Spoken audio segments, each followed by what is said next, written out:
പുറമേ ചിരിയും സ്നേഹം നടിച്ചും നമ്മെ വിശ്വസിക്കും.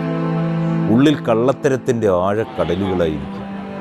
ആത്മാർത്ഥതയുടെ ഒരു വാക്കുപോലും അവരുടെ ഹൃദയത്തിൽ നിന്നും പിറക്കില്ല.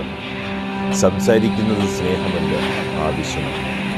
നൽകുന്നത് ബന്ധമല്ല, സ്വാർത്ഥതയുടെ ഇടപെടലുകളാണ്. സ്നേഹം ഒരിക്കലും മറ്റൊരാളെ വേദനിപ്പിക്കാൻ പഠിപ്പിച്ചിട്ടില്ല. അവകാശവാദങ്ങളില്ലാതെ ഒപ്പമിരിക്കാനാണ് സ്നേഹത്തിൻ്റെ ഭാവം പകരുന്നത്. ചിലർ സ്നേഹത്തിൻ്റെ പേരിൽ നമ്മുടെ ആത്മാവിനെ തന്നെ കൊള്ളയടിക്കും.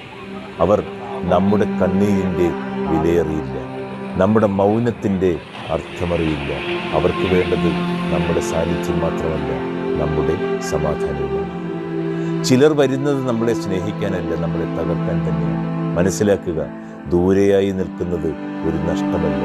ചില മനുഷ്യരിൽ നിന്ന് അകലം പാലിക്കുക, അത് സ്വയം രക്ഷപ്പെടലാണ്.